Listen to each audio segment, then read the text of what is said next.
All right, everyone. Welcome back after we are done with the holiday break. I'm your host, Matty D, on the website getyourbusinessintheblack.com. Here with another great interview today, folks. And for those who are watching for the first time, listening to replay here, my show is called In the Black TV, where I basically interview people and cover different topics that are geared to helping you create a profitable business, either online or offline, that then allows you to have more financial abundance. And with that, you can find your true self and create other abundance in other areas of your life. That's what it's about, my friend. So today, I'm very fortunate and lucky to have a not just a serious entrepreneur, but a serial entrepreneur and a bestseller at that, which I had no idea. I looked you up. I was like, whoa, this guy is like, I knew you were serious, but when I saw the level, I went, oh dear, this is a lot different. I have Dan Lok. Say your last name correctly? Yes. Okay, Dan Lok, who I looked you up, man, and you have an interesting story, which I want to cover. Coming from Hong Kong, believe it, on the other side of the planet, basically. Yes. And you came up through investing, which is a very interesting topic because very few people, even other entrepreneurs, understand that. And you've mastered that. Then you have a book appropriately titled, and I got to ask you what it stands for, FU Money. I saw that, and I was like, no, he's not really saying FU money. Well, I gotta know what it stands for as an acronym. People think of the book. Is it full money? Is it tofu money? No, it's fuck you money. That's what it means. It really is. Oh man, I had no idea. Yes. Cool. So how you doing today, my friend? I'm great, man. Thank you for having me, and I look forward to sharing some of my, hard-earned lessons and battlefield stories with your listener and watcher as well, viewer. Cool, man. So, like I said, starting back, you got your start. Well, you first were born in Hong Kong, if I'm correct. Based on, I did some research, and from there you came to the U.S. So let's start there. Like, what brought your family to the U.S. and the transition? I know that you were made fun of because you couldn't speak English at first, and that's rough, especially in this country. Or no, I'm sorry, not the U.S., to North America. Correction.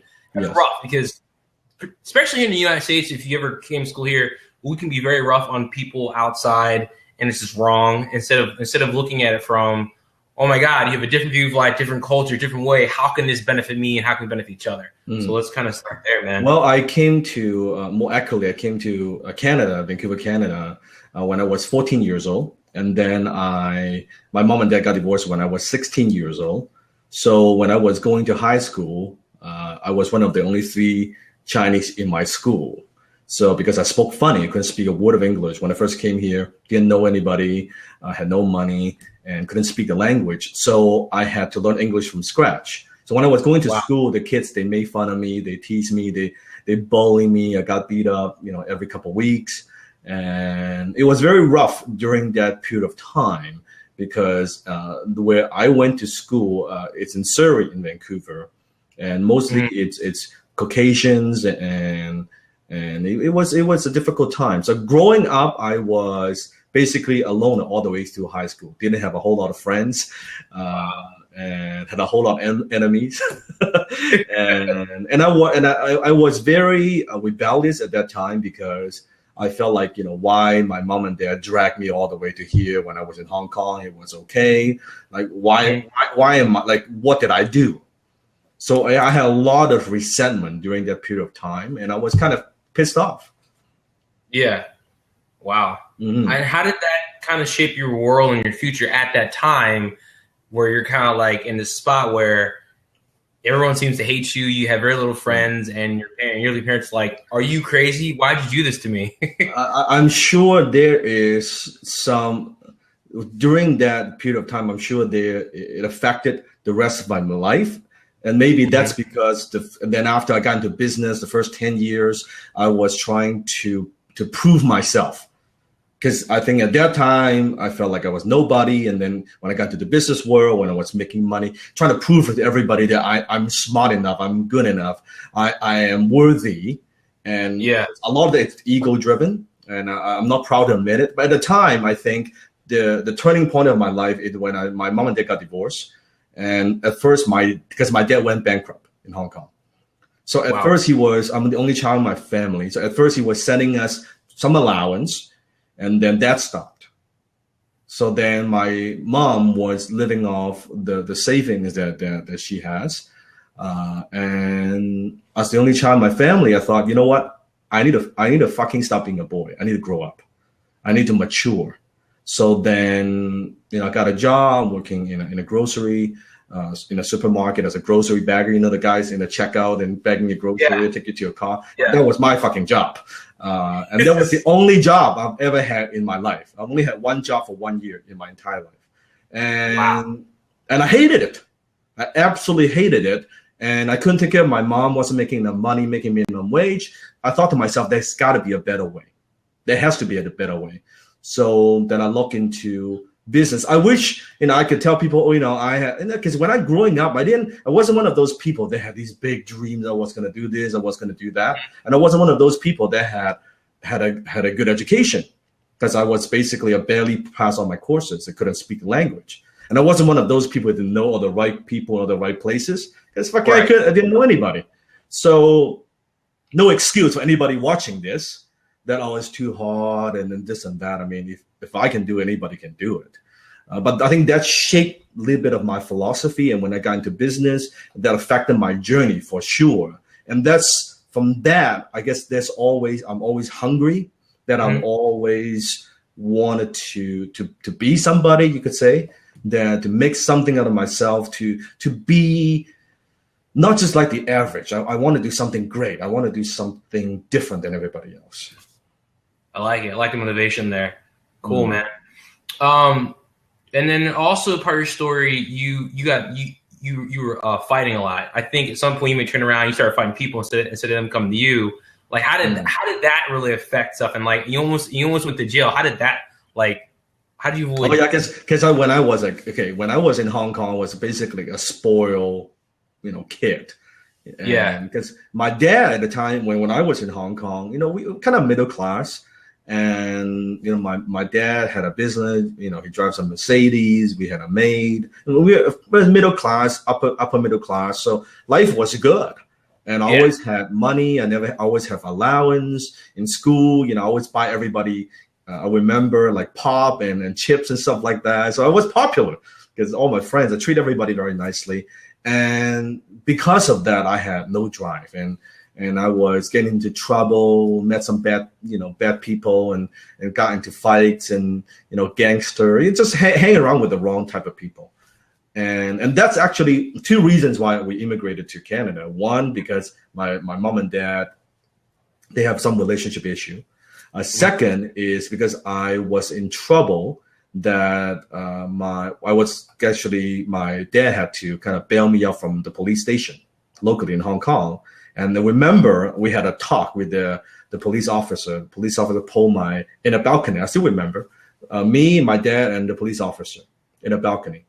And the police officer said to my dad, if your son keeps this up, he'll end up in jail. Like he's going nowhere. Maybe it's better you get him out of this kind of environment.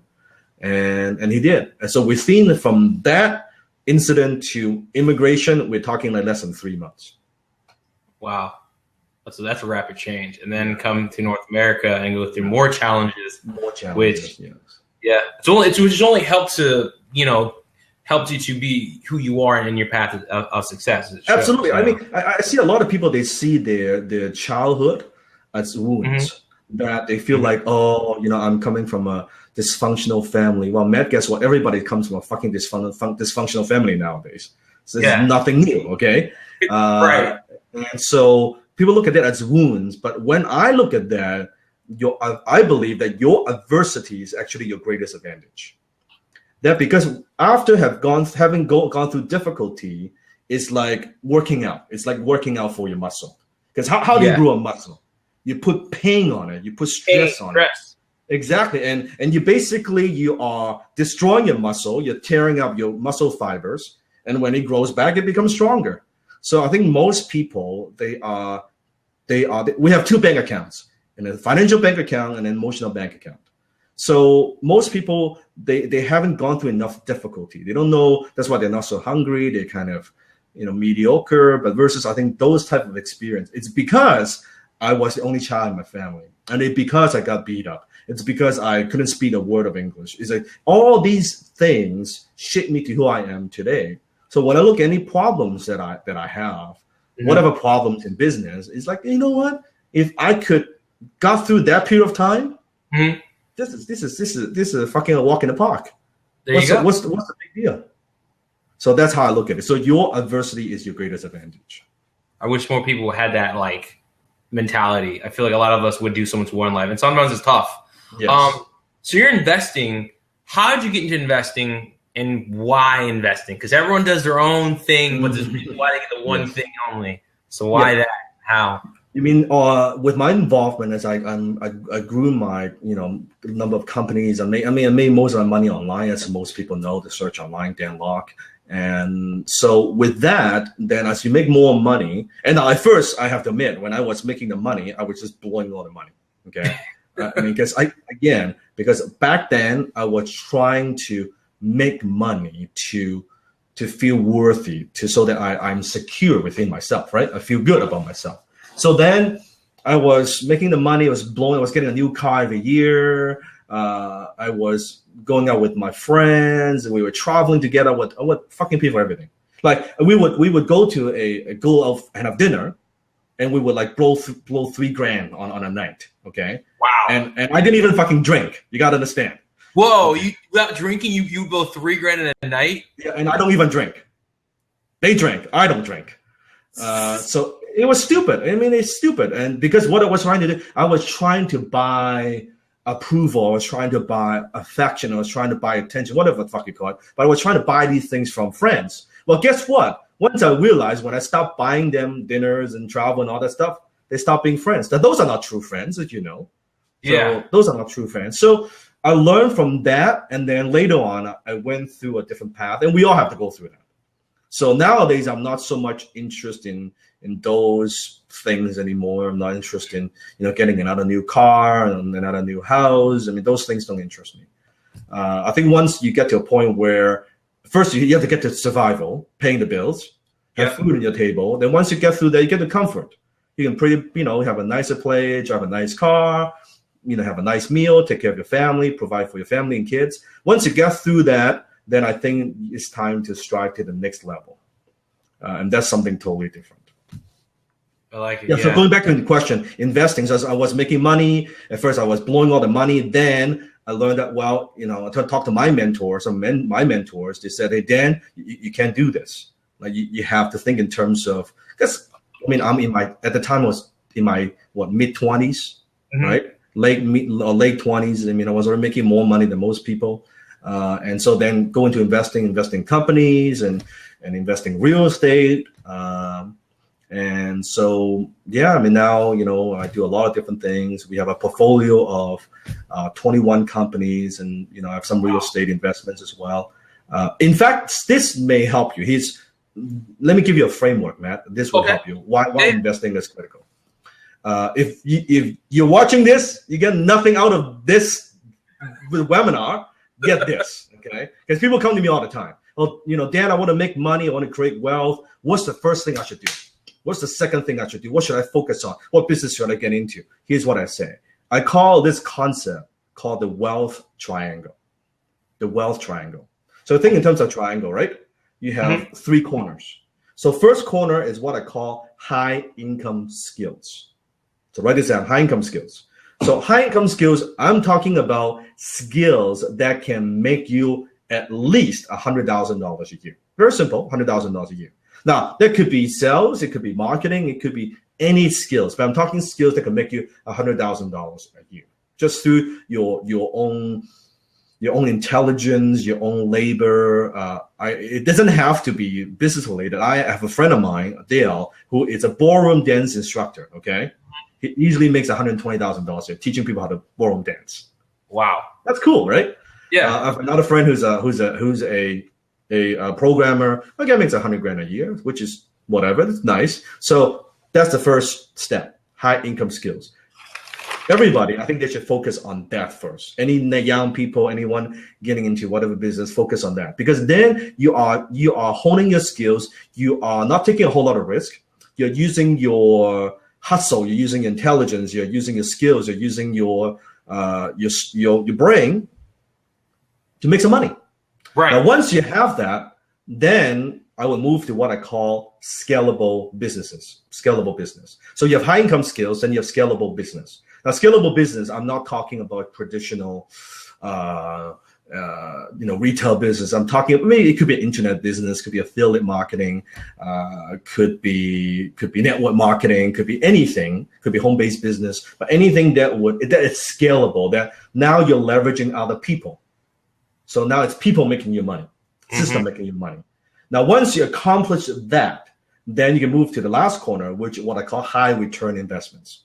Now, high return investments, as far as I'm concerned, I like real estate because I like the leverage, I like the control. For some people, it could be something else, but just what I choose to do. Now, if I think about this, Matt, so you have this triangle. High income skills provides you with the high income. Scalable business provides you with leverage income. And then the high return investments, they provide you with return on investments, right? So that's the appreciation and things like that. Here's the problem with most people. You think in terms of this triangle, and it's all three, 1, 2, and 3. Now, if most people, let's say they want to make money, they want to get rich. They watch an infomercial on TV, and some guy's talking about how to make money in real estate, right? You've seen that before, those infomercials. Yeah. And nothing down and this and that. And they go up. You're drunk. This sounds like a great idea. Let's do it. That sounds like a great idea, right? I you know what? I'm making minimum wage. I've got no savings, but let's buy a property. Okay. Fuck, right? You go into that. So you skip the first 2 steps. You just go into real estate. Now, what happens when they do that highly leveraged? They have got no experience. They've got no business acumen. They don't know anything about it, but they borrow from the credit card and make this down payment. And then when they couldn't find a tenant, what happens, Matt? That's it. They're fucked. Exactly. And then they say real estate doesn't work. It's not that real estate doesn't work. And then they say that guy's a scam. Or maybe he's a scam. I don't know. But it's wrong sequence. It's the wrong sequence. You don't just get high income. You get the right to high income. You have to first earn the right, pay the price. So when you follow this framework, this concept, when I know you're making $100,000 a year with your skill, what does that tell me? It means that probably you're a pretty hardworking guy. It also tells me you're adding value to the marketplace. And it tells me that you have some good habits in place. And also, unless you blow money like crazy, but for most people, 10 grand a month, you're pretty comfortable. Would you agree? Yeah. Yeah. So you're paying the bills, you're taking care of your family, you are okay. And if you actually frugal and things like that, you can put some money aside. Now you start that scalable business first. Successful entrepreneurs, we are entrepreneurs. I mean, rich people, we are entrepreneurs who invest. Become that successful business owner, build that business, and then use the cash from the business, then you put into investments. Not jump into and say, it's like people say, what should I invest in? People come to me, what should I invest in? That's what it depends. For some people, maybe I don't believe in mutual funds, but it depends. If you've got no skills, better to put in the bank. Right. Do nothing with it. I mean, if you got no skills, forget about getting high return, because higher the return, usually it's more active investing. It takes more experience to get a higher return. More passive investments typically lower the return.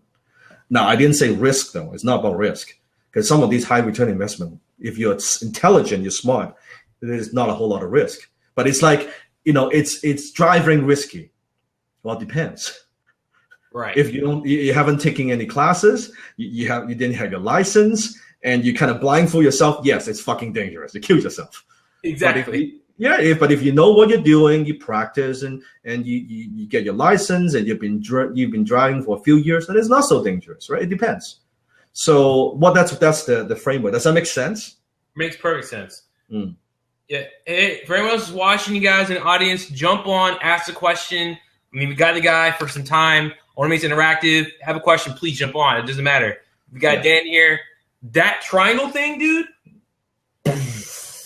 Mind blown. I've never heard of that. And for that, which I like to do on each show, some people hate it.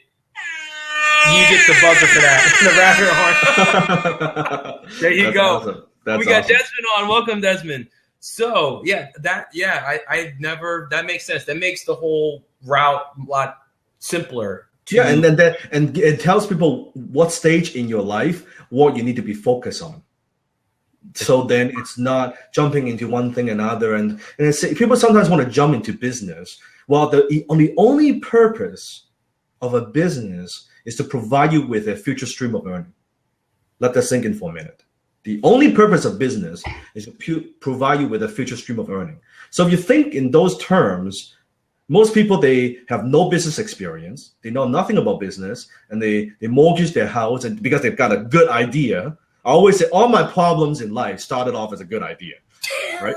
I've got this great idea. I talk to my family and friends, and they say, hey, I'm thinking of selling this widget. What do you think? Oh, yeah, it's a great idea. We support you. We love you. Okay, fucking great, right? You mortgage your house, put in your life saving, you develop this widget, whatever the thing is, you try to sell it, nobody wants to buy it. You talk to your family and friends again. Hey, would you like to buy some? Oh, no, we don't want to buy any. But I thought you support me. Right. No, we're just saying that to be nice. Fuck. Right? Now we've got a problem. So now, so don't do that. Prove to yourself, prove to the marketplace you can make money with just your skill first. Let's do that. Let's get into a place of be financially secure, then be financially comfortable, then you can work on freedom. But when you're not even financially secure and you try to jump to freedom, it's not how it works. Even if you might accidentally get lucky and make a little bit of money, it doesn't stay. I mean, I always say the key to the whole game, Matt, it's not to get rich. It's to stay rich. It's one thing to make the money. It's a whole other thing that you can make money year after year after year. That's why I'm not so impressed by all these. Well, maybe it's not politically correct to say, but who gives a damn? I don't care. Tell them the truth. Yeah, so it's like all these people, they see these gurus and they say, oh, they made $500,000, they made $1 million in whatever. Let's say, you've seen these product launches, you've seen those things, right? Yeah. These guys, they make $500,000 in 7 days. Well, here's what they don't tell you. The $500,000, half of that goes to affiliate commission. So it's $500,000, but actually it's 250 plus the product cost, plus probably 10% refund. At the end of the day, they didn't make as much money as you might think. And even if they do, so what? It's one thing to make the money, but can you make that money every month? Can you make that money every year? How sustainable is that model? How sustainable is that business? And that's why you see these, gurus. Nowadays, everybody's a guru. Well, back in my day, when I was going to internet marketing, people call me a guru. But I hate the term. Please don't call me a guru. But they call me that term, and they don't stay. You look at all of them, come and go. They they stick around a little bit, and then now they disappear, gone from the face of the earth. You don't hear from them anymore. So what? So I say study. That's why I love Warren Buffett. I love those type of guys because study the guys who are not just successful for 1 year, not even successful for 5 years. Study the guy who's been successful 20, 30 years. What do they do? How do they think? How do they operate their businesses? Study those guys. Don't get sucked into the hype and, this guy made a whole bunch of money in a short period of time. So what? It doesn't mean anything. They lose it as fast, they blow it as fast as they make it. So that's not success. That's not sustainable success. So study the guys who've been successful, not just get rich, but stay rich for a long period of time. I love to study those guys. The interview's done. I'm done. The interview's over. Thanks. No, we're not done yet. Awesome. Mm-hmm. So I know anyone that's had a lot of success, they've all made mistakes. And for you, don't worry, Desmond, I was kidding. We're gonna keep going. For you, what do you feel or have been some of your biggest mistakes, and how those mistakes helped you to become more successful? There's so many of them. I was just at a big conference in Toronto called Socialite, and there was 1,000 entrepreneurs in the audience. Wow! And I asked everybody a question. I said, "Put up your hand if through your mistakes in business you've lost more than $10,000." And I had my hand up, right? And you see a whole bunch of put up their hand. I said, "Keep your hand up if you've lost more than $50,000." And then you see a few hands gone down, right? And then keep your hands up if you've lost more than $100,000. Keep your hand up if you've lost more than $1 million, and only a couple hands, right? And then put up hand if you lost $2 million, and then you see only one hand staying, right? That's my fucking hand. And I said, that's why I'm here at the front, because I've lost more money than all of you guys. I've made more mistakes than most of you, and I still continue to make mistakes. So out of all the mistakes I've made, there's so many of them. Right? The one that I kind of touched on, that I was more ego-driven. I was focusing on myself, and I thought just through achievement I would be fulfilled, which then I've learned it's not true. Achievement and fulfillment, they're two different things. Just because you've made the money doesn't mean you're fulfilled. So I learned it the hard way. So success without fulfillment is the ultimate failure.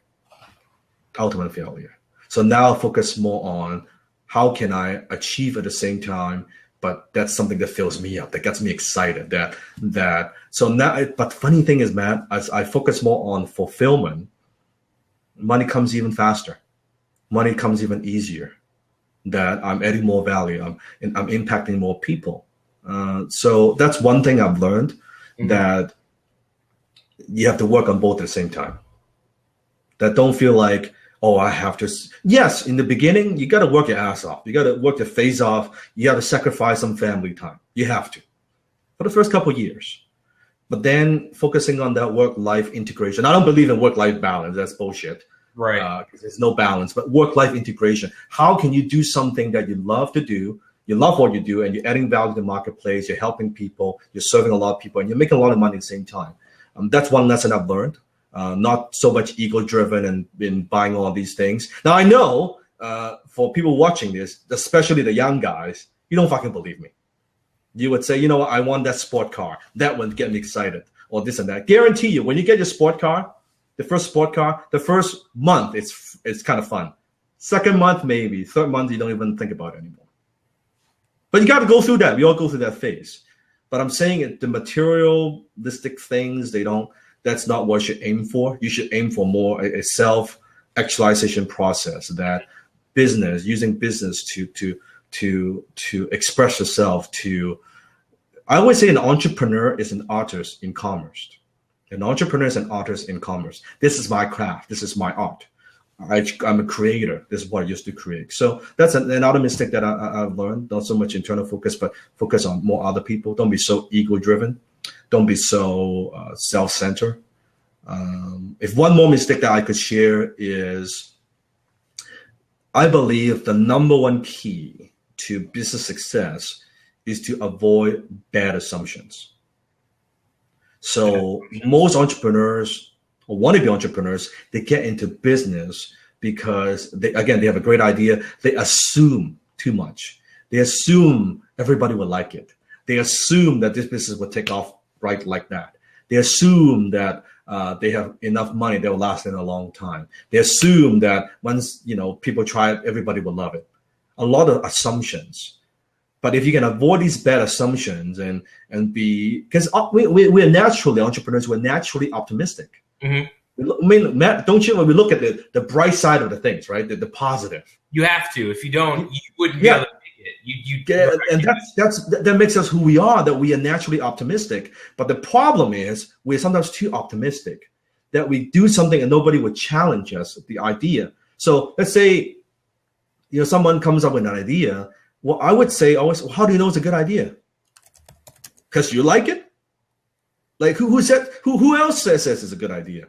Like show me it's a good proof to me, and you would challenge that idea to avoid the bad assumptions. Who else? Well, once I get this, everybody would love it in the marketplace. Well, how do you know? Who are the competitors? How long they've been in business? How much money they make? What are they doing to grow the company? How can you compete? Why you and why now? What's your competitive advantage? What's your profit margin? Well, what if your profit margin is too low? What if I can find someone in China and they can lowball you? Like, there's so many possibilities, but asking tough questions, avoiding those bad assumptions, again, going back to it, not about getting rich and staying rich. And when you can avoid those bad assumptions, then your business will do well. If you can honestly look in the mirror and ask yourself those tough questions, or have someone ask you those tough questions, and you can answer them, don't you think you're a little bit more comfortable about the probability of success? Versus just blindly just say, you know what, it's going to be great, and I hope it's going to be great, and I pray it's going to be great, and I'm so optimistic. No, like I am very positive, I'm optimistic, but I'm also a realist. That's what I've learned. Because all the money I've lost because I was overconfident. That I assumed that through my sheer ability or through my experience or through my contact or through whatever that I would make it work. And it's wrong. It is wrong. Don't fight with the market. Don't argue with the market. The market will tell you. Always will tell you. So if we can't be negative, and we also can't be overly positive, how should we approach something? Like, oh, good question. I would just expect the best and just prepare for the worst. Okay. That's basically, let me give you a metaphor, okay? Let's say you're in sales. You go into a sales situation and you're optimistic and you're like, you know what? I'm gonna close this sale because I believe in what I sell. I stand behind my product. I believe that my product truly helps people and they should get it. That's a good belief to have, right? Yes. But at the same time, I don't just go in with just, blind enthusiasm and say, you should buy this, Mr. Prospect. You need this. Ooh, right? So going in, I'm assumptive that, you know what, they're going to need my product and my product will help them. But at the same time, I'm well prepared. I already know ahead of the time the features of my product, the benefits of my product, maybe the warranty of the product. I find out the prospect's needs. At the same time, I also know that maybe the 5 or 10 or 20 common objections they might have. And I prepare myself and I rehearse. And so I can exactly when they give me an objection, bam, I know how to handle it. So I have a positive outlook of the outcome, but I'm also prepared all the negative consequences that might happen. And so I'm ready for it. Does that make sense? Perfect sense. Yeah, so that's how I view business. So I expect it's going to work. Expect the outcome is going to be good. But exactly, I have I don't know if you can see it, but the camera I do have on my wall here, and it's beneficial. I have on my wall 3 questions I ask on a daily basis to myself. What could go wrong? What could go wrong? What don't I see? And what don't I know? What could go wrong right here? What don't I see and what don't I know? So I'm challenging my assumptions every day to see, are there things in my companies that I'm not seeing? Is there an employee that's not, I think is doing a good job, but I'm not so sure. Or I think this investment would be good, but let's just double check. So that's what I see. You're optimistic, but you're also a realist. I like it. Wow. I don't know what to say, but that was an awesome answer. I like the questions too. What could go wrong? Yes. What don't I know? What don't I say? What don't I know? Most entrepreneurs never ask themselves. They ask them, everything is going to be great. Yeah. Well, but what could go wrong? And what if it goes wrong? Can you live with the consequences? And how are you going to handle the risk? How are you going to minimize the risk? And what don't I know? It's a very powerful question. Because a lot of entrepreneurs, they think they fucking know it all. Right. They know it all, just knowing what they know for 30 years, haven't changed a damn thing. Keep doing the same thing again and again, even they're fully aware that's the definition of insanity. So they keep doing the same thing. They don't ask themselves, what do I know? But what do I know? Okay, maybe the financial part, maybe the marketing part, something is not working, something is not producing results. What do I know? What do I see? And then from this way, you're always challenging yourself, thinking of new ideas. Because, Matt, at the end of the day, business is an intellectual sport. Business is an intellectual sport. So if you can outlearn, outsmart, outperform your competitor, you will do well. It's very, very simple. So intellectual sport. So work on this every day. It's this. It's not not manual labor. It's not about that. There's not necessary who's the most educated, because if that's the case, all the PhDs would be in the Forbes 500. Yep. I'm talking common sense. Everything I talked about, Matt, so far, don't you think? It's pretty simple. It's pretty common sense. But common sense doesn't equal common practice. Just because you know something doesn't mean you know it.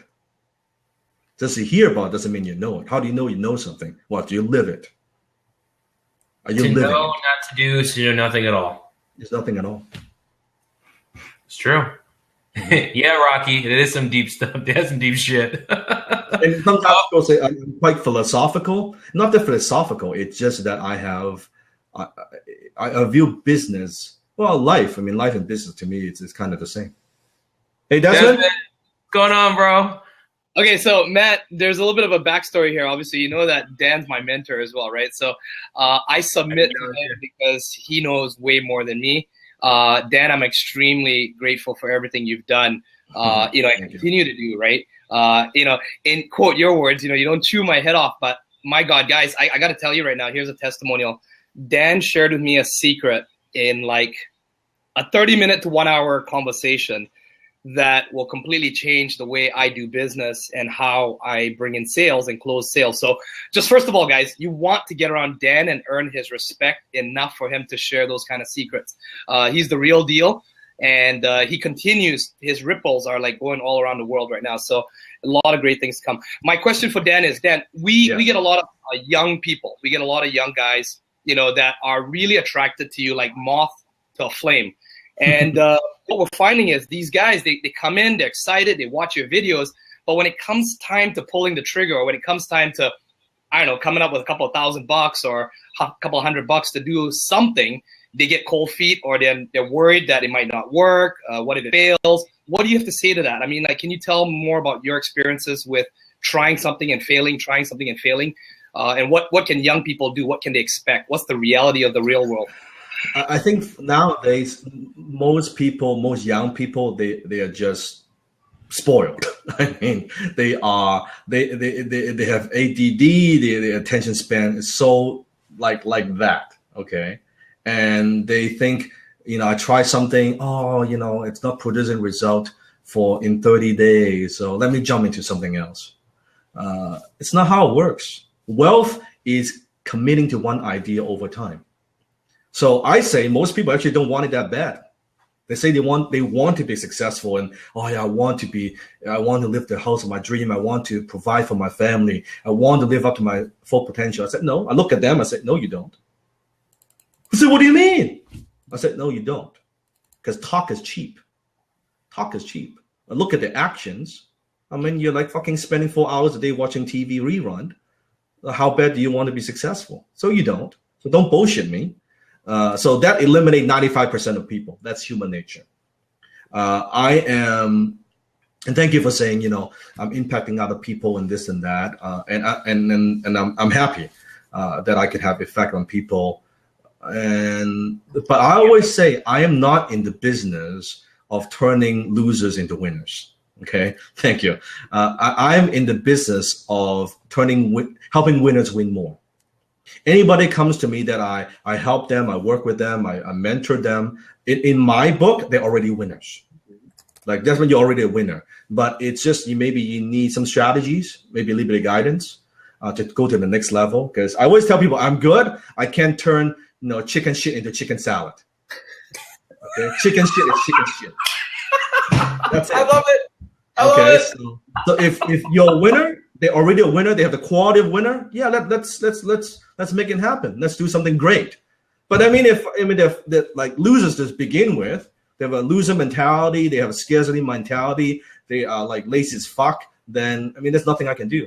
Even Jesus Christ show up in their backyard can help them, right? So forget that. It's no. And I know very quickly. I meet someone in 5-10 minutes in the conversation. I know if they have what it takes very, very quickly. Very quickly. Yeah. Wow. So I don't focus on that. I focus on the 5%. I'm not saying the 95%, maybe, because I was the 95% at one point. But sometimes they could shift. But maybe it's not the right time. And my job is not to help them make the shift. My job is I know that they're already in that state of mind. They are ready to take their life to a whole new level. Then you know what? If you need help, I'm glad to help. But Desmond, I mean, people ask for my help. I give them help. People email me. Surprisingly, I actually get back to people. Now, my reply might be short. Matt knows this. Yes, Matt knows. I got it. I'm on it. I'm like, okay, I'm fine. You say you're a busy guy. I will shut up. It's short, but Matt, I get back to you, right? That's the thing, you know, versus some of these morons, and they never get back to people. Actually, Dan, yeah. One thing I've heard from everyone, like 100%, 10 out of 10, whenever they send me a message, they say like they were surprised that you personally replied. In fact, it like totally blew them away, and they were super excited that you personally took the time to reply to them. So just that alone already, you know. Yeah, because I mean, at the end of the day, I don't look at them as, oh, just because they're getting started or they're not as successful or whatever. I look, everybody's the same. I don't care. Just like in the morning, I was talking to a guy who runs, you know, $100 million company just in the morning. And then right after the call, I was talking to a young guy who was just getting started. I mean, they're the same to me. I mean, it's just people are people. Just because you made a lot of money doesn't make you better or doesn't make you worse. It's just because you made a lot of money. That's all it is. And just because a young guy doesn't mean you can be very successful and you can make an impact in the world. I mean, I always don't. This is from Tony Robbins, right? Don't underestimate. I mean, don't overestimate what you can accomplish in a year, but don't underestimate what you can accomplish in a decade. I look at my life in a decade, how much I've accomplished. It's unbelievable. From that 10 years ago to today, and for the next 10 years, who knows, right? So life is exciting, very exciting. Who's next? My boy Shin. Desmond, you good? He's good. Thanks for jumping on. Shin, I hope it's your name. What's your question, bro? Damn. Honestly, I'm just really honored just to be able to be on this. I'm a little bit speechless right now because like I'm live with Dan Lok. But I think what Desmond, the question what he asked about young people, and I actually really answered a lot of my questions. Awesome. And Shing has been studying with me, you know, been to my Vancouver Entrepreneurs Group, you know, many times now. Great young guy. See, Shing has what it takes. Thank you, Dan. He has what it takes. And he always looks sharp as a young guy, dressed up. That's good. Because then people can see him. He's a successful, ambitious young people. Mm-hmm. So I like that. I like that a lot. So good. Thank you, Dan. Yeah. Yeah, right now I'm just up here listening and learning. I don't really have. Actually, hold on.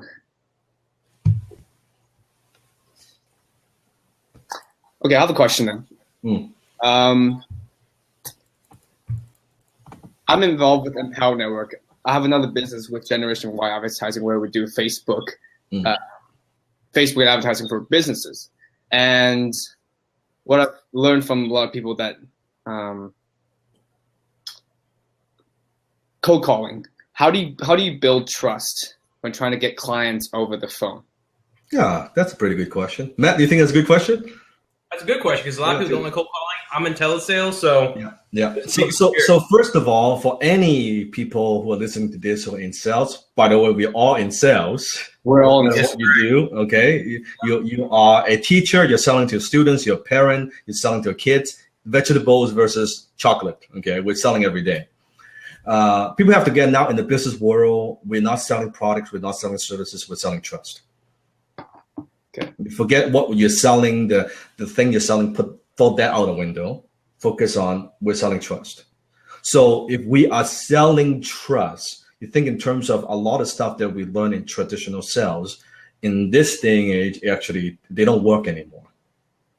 Because the minute you're cold calling somebody, I always say, when you call somebody, you're the salesman, you're the salesperson. When they call you, you're the expert. So even a little shift like that, what could you do to get the call inbound versus trying to do outbound? What can you do marketing-wise? And so marketing and sales, they have to work together. The better your marketing, the less sales you have to do. You do no marketing, cold call, you have to knock on doors, you have to do a lot of that. But I always believe in attraction marketing. How can you get people in so they want to talk to you? They want to ask what you do. They want to ask about your product and services. By there, then they meet you halfway. Then all you have to do is not selling, not pitching and stuff. Ask for what they want. What are their needs? What are they looking for? What problems do they have? How can you solve their problems? And you meet them there. It's much easier. So with me, I suck. I'm terrible at cold calling. That's why I don't do it. I do everything else.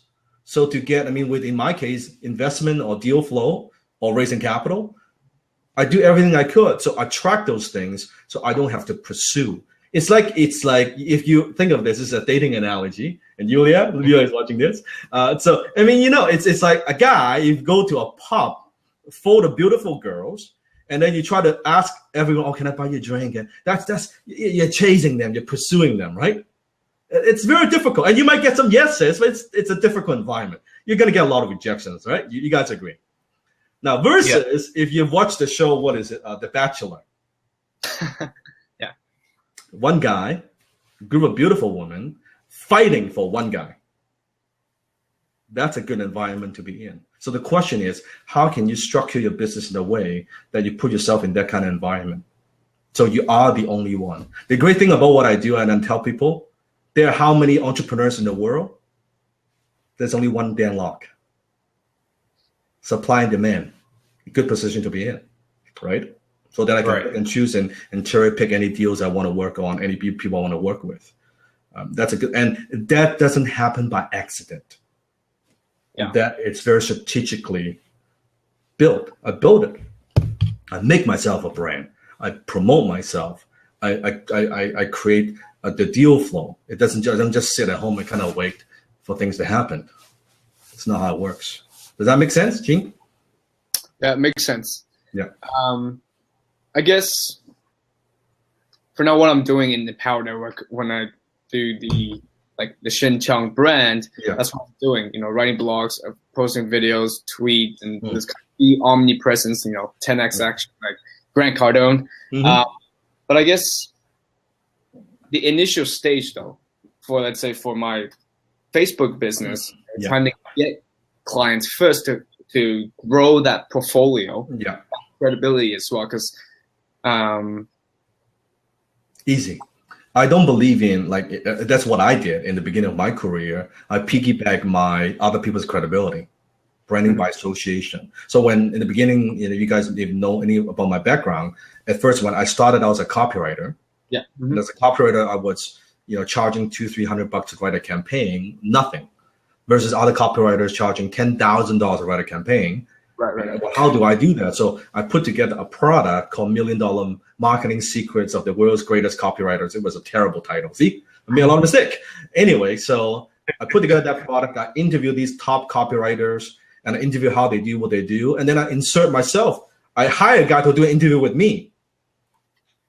So I put myself in there. I have this little package, not designed to sell, but I use it as a lead generation and give it to people, give it to potential clients. And they would say, you know what? I said, I'm now one of these great, marketers, and you could hire them for $10,000, or you can hire me for $2,000 or $3,000.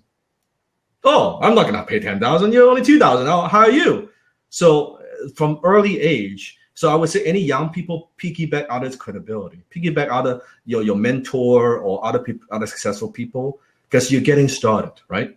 So it's okay. Even now, I still piggyback my mentors. Dan Penny, you go to my website, the $50 billion man. I piggyback my mentor's credibility. For anyone, is to piggyback someone who's done some stuff and then just get through the initial stage. Then as you work with more clients, as you build your portfolio, and you start building your own little brand. But at first, it's way easier to kind of partner up, work under an umbrella, work next to somebody. That's so much faster versus trying to do something on your own. That's what I would suggest. Actually, lately, for my generation, while we actually trying to reach out to different bigger companies, web design companies. One of them, especially Evolio.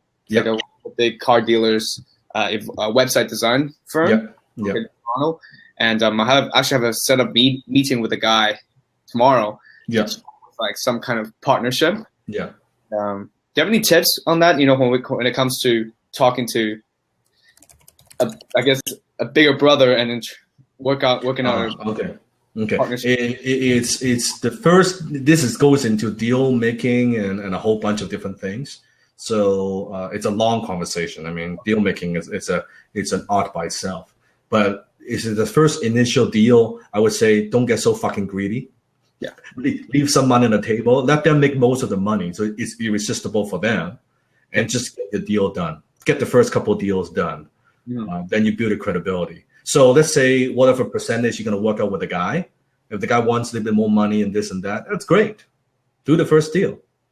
Okay. Just to make sure, versus trying to negotiate that 5 points or 5%. You might make a little bit of money, but you lose the deal in the long term. So, and then same thing with getting client. The first couple of clients, I shared a story as a copywriter.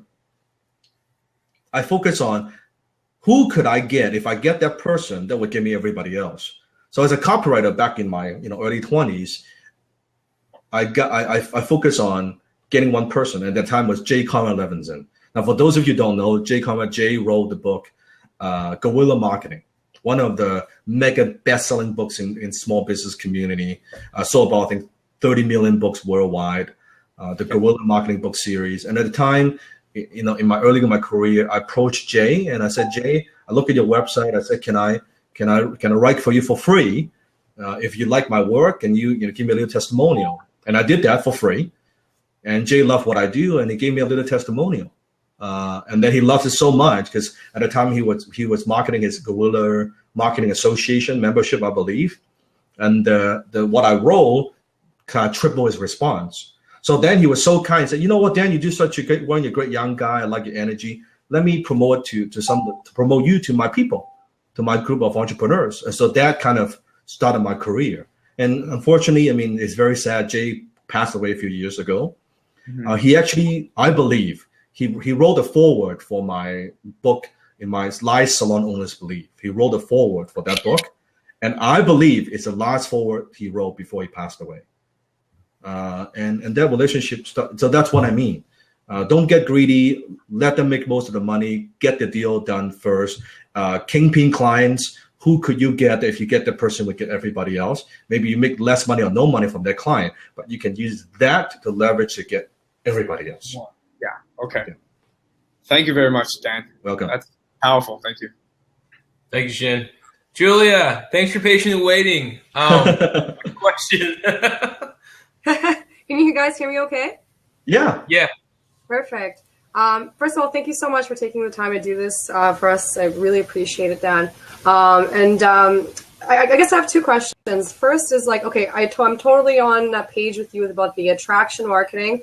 I have been having a lot of people contact me about what I'm doing merely because I've been doing daily consistent action and putting up posts. Nice. And I do the approach where I find out their why, what is their pain, and partnering it up with the right opportunity. Then I get to the step where they're like, okay, thank you for the information. Let me look into this more. And then I have to follow up with them. I'm wondering, what are some tips you can give me to strengthen the response, strengthen them to take action faster, and like whether it is in the closing the deal in that initial conversation or in the follow up, because I know a fortune is in the follow up. But what can I do? So what I do, it's probably different. What I teach is most different from most people. I believe that could be a couple of things. So you don't have a lead generation problem, you have a conversion problem. So what that means is it could be that when they initially contact you, maybe qualify them a little bit more, because the harder you qualify, the easier it is for you to close the sale. So maybe when they contact you, maybe you get in, it's a bit too quick, because at the end of the day, we're selling trust. So from there, when they initially contact you, maybe give them some more information, give them some more value, and just pre-sell, pre-educate, pre-qualify them some more before you actually get on the phone with them. Okay, so versus they contact you and you jump on the phone, let's delay that process. I know this is counterintuitive, but delay that process a bit, give them some more things, some more information first. Then from there, when they get on the phone, you kind of know they're kind of 50% sold. Then when you actually get them on the phone, now I haven't listened into your sales conversations, I don't know. But I suspect that maybe you were doing too much selling and not qualify them up front. So in the call, you need to qualify them. It's more an interview process. So you qualify them, you interview them, especially if selling high ticket item, that you qualify them first, you ask them questions, you do all of that. When the needs are strong enough, then you present what you sell, your offer. Versus then they won't you won't have the whole, oh, let me look into it. It's first of all, prospects lie. Okay, they fucking lie. Yeah. Okay. Do. So Right. they lie. They say, oh, I want to think about it. Let me talk to my wife. No. Let me talk to my business partner. They mean your wife, right? They lie. So knowing that, cut through that. It's all smoke and mirror. Get to the bottom line. When the needs are strong enough, that it's not an objection. So if they say to you, well, I kind of look into it, let me think, what does that mean? It means that they don't see what you offer as a solution, or their need is strong enough that you haven't found exactly what they want, and they don't think it matches what they want. If it matches, people will find the money one way or the other. So it's more qualify hard, close easy.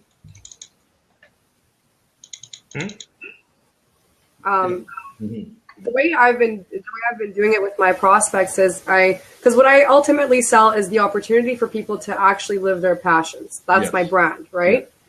So be able to give value to people via a blogging system or self-branding. And what I tap into, well, what is your passion? Is what you're doing right now your passion? Oh no, you're doing work, a different job.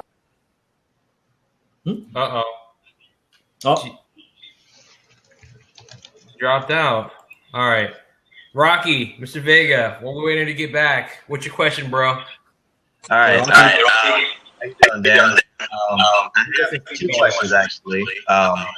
But I did want to say just thank you for coming on, because I think it's just awesome that you actually took the time to do this. I've heard about you myself from Desmond a while back, so I know, just a little bit about you. I know more than enough to know that it's great that you being here.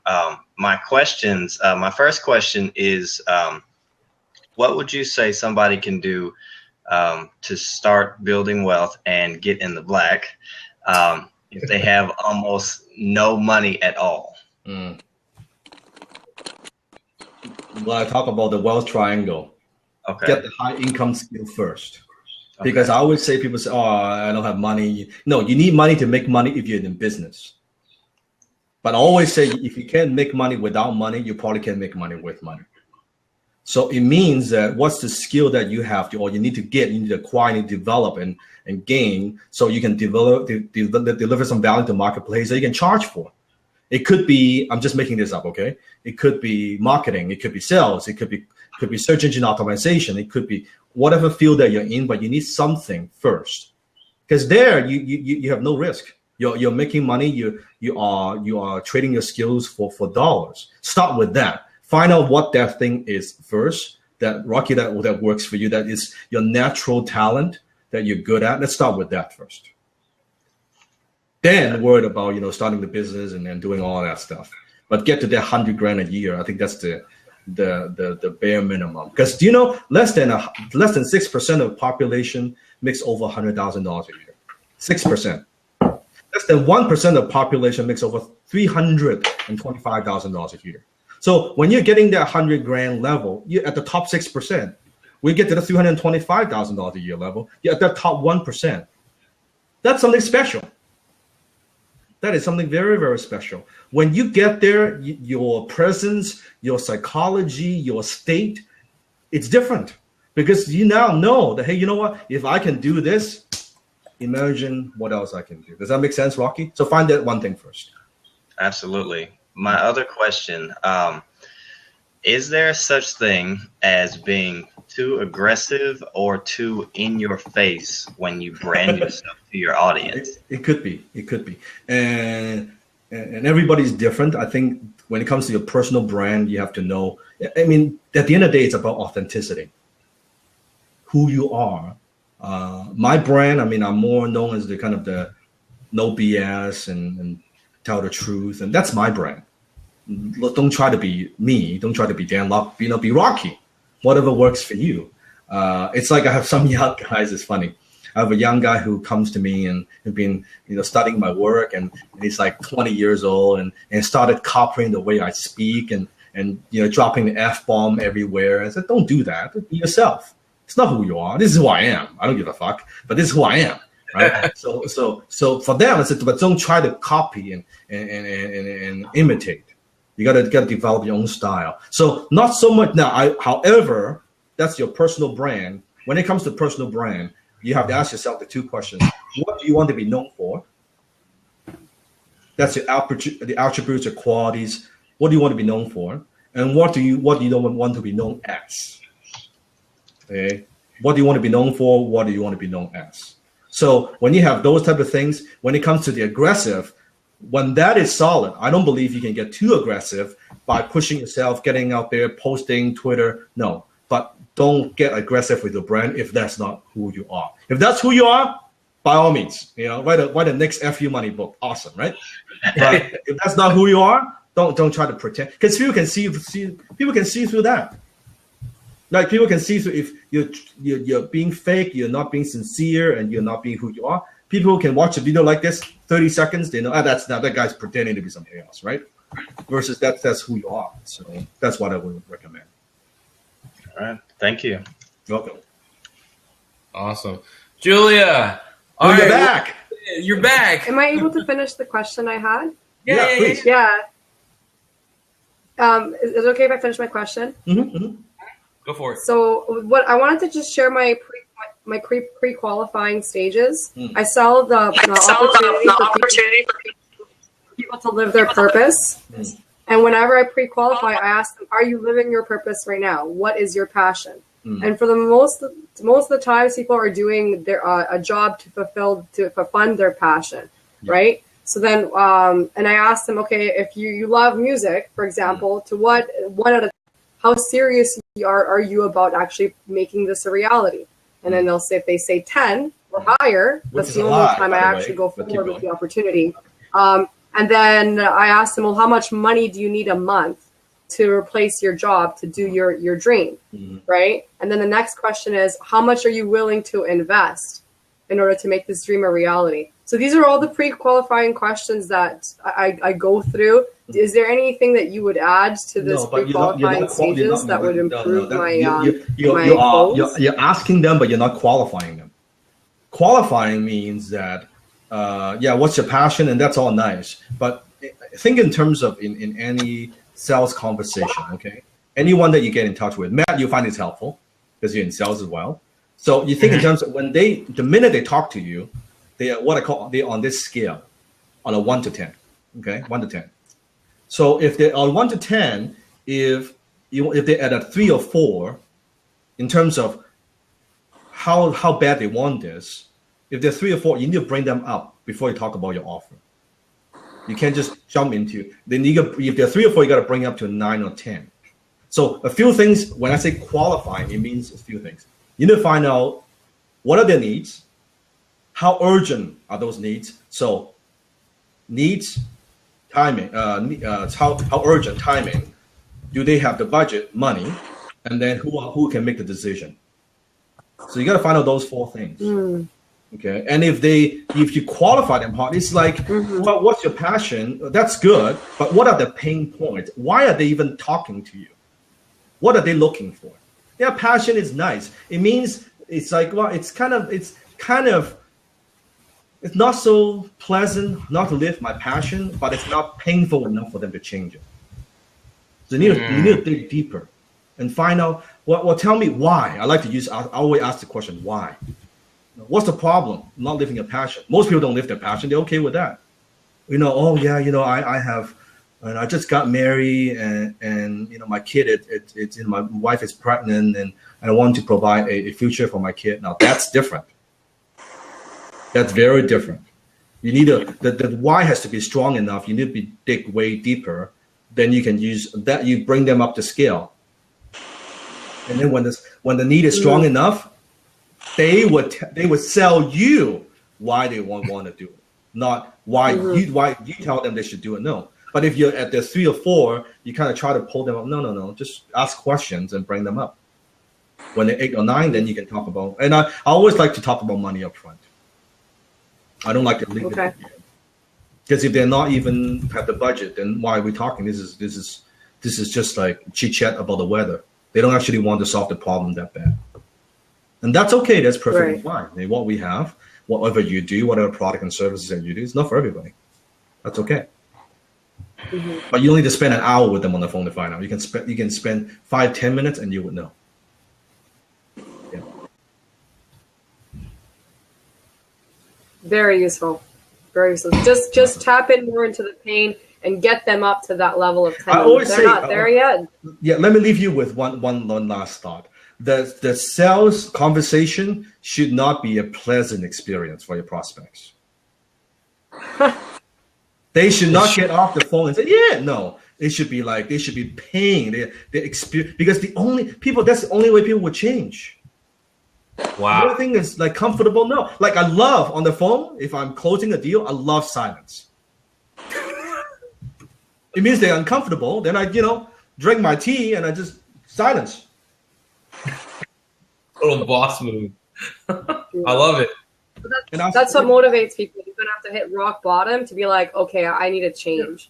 Yeah, so then they will change, and you don't need to convince them to change. Yeah. They will want to change because it's comes from internal. They have that desire, and that lasts. That sticks, right? Yeah. One more question. Awesome. Thank you. I gotta go, Matt. So just one last question, if we may. Thank you. Thank you. Brian, you get one last question. You're a lucky guy. Yeah, save the best till last. Brian, give me a good one. Hey, what's up, Matt? Hey, Dan. So I think my question is, it's actually segueing from a really good place from what she just asked. Yeah. So you talked earlier about being passionate. Yeah. But then at the same time being like a realist. Yeah. So my question is, when you move from passion to when you move from being a realist to also being passionate, how do you keep activity along without losing it like most people do? Brian, that's a fucking good question. It's good to it's a good question. I like it. We've all heard of the saying, do what you love, the money will follow, right?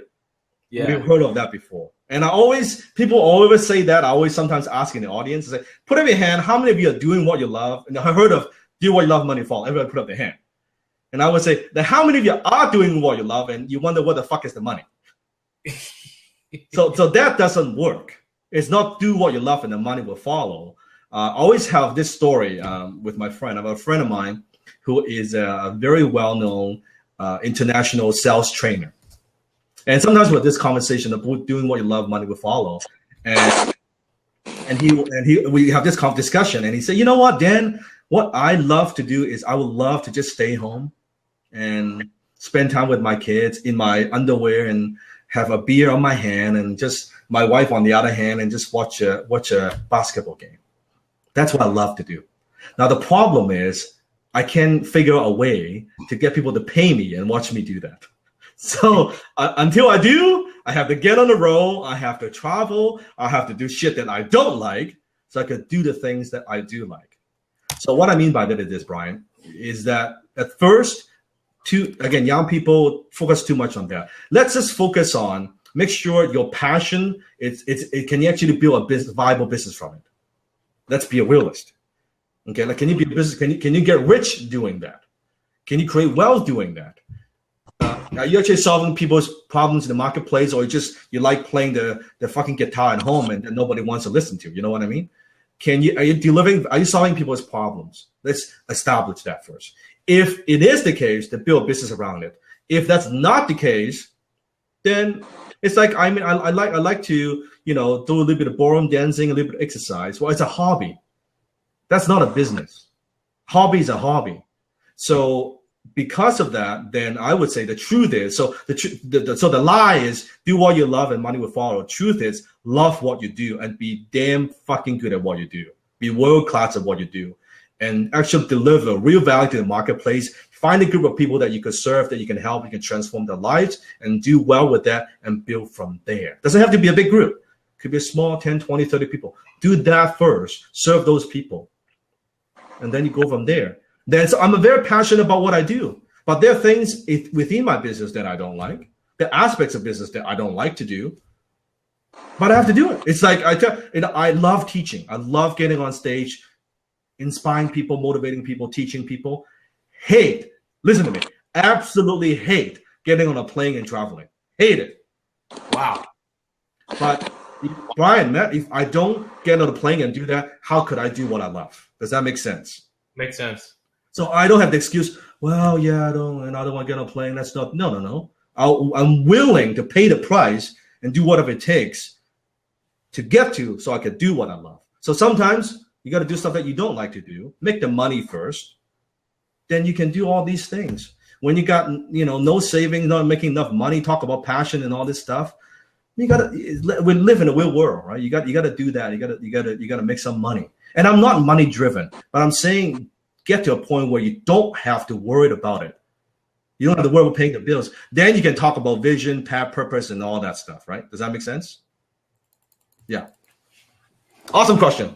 Awesome. Good question. Bryan, thanks for your question. I think you're on there, and Dan, and then I got to go. I got one last question. I promise to be real quick. Okay. My last question for you is this, man, is who are you and what do you do? Yeah, that's really good. Who are you and what I do? Yeah. Bryan, were you saying something? Oh, okay. Internet connection. All right. Well, my last question for you is who are you and what do you do? I'm just a human being. What I do, I always tell my profession, I'm an entrepreneur, of course. But my passion, I see myself more as a teacher. Yeah, I think my passion is a teacher. My profession is entrepreneur. Who I am, I'm just a guy. I'm just a human being. That's it. In this world. I like it. Yeah. Simple, yet deep and profound. I like it. Dan, I thank you for being on here. I know you got to go. Elijah, I'd like to have you on, but Yan's got to go. Dan, I got to have you come back for another one sometime down the road. Yep. I have more questions we can get into. This is awesome. I appreciate you. Guys, thanks for being on here. For everyone watching the replay or watching this, you go to my website, getyourbusinessinablack.com. Dan, one last thing too. How can people get a hold of you? What's the best way? Website, put it in the chat, tell people. Yeah, I would say go to my website, www.danlok.com, danlok.com. My information is on there. And they can also visit my YouTube channel. I've got over 200 videos on my YouTube channel. All my stuff is on there. They can learn. I've got my podcast called Shoulders of Titans at shoulderoftitans.com. All the teaching that I do, all these things that I do is all free. So they can listen to the podcast for free. They can watch all my videos for free. And I'll be uploading new content. So that part of my life, I just do it as a gift back. That you can learn anything that you want from there at your own pace. Cool. Yep. Awesome. Dan, again, thank you for doing this. Appreciate you. You got to go. You got business attending. I know I'm on East Coast here, or Eastern Standard Time. Yeah, I got 2 meetings to go to still. Oh, yeah, you go. Go, get to going. Everyone else, thanks for watching. Dan, again, thank you. You're awesome. Get in the black, everybody. And we're done.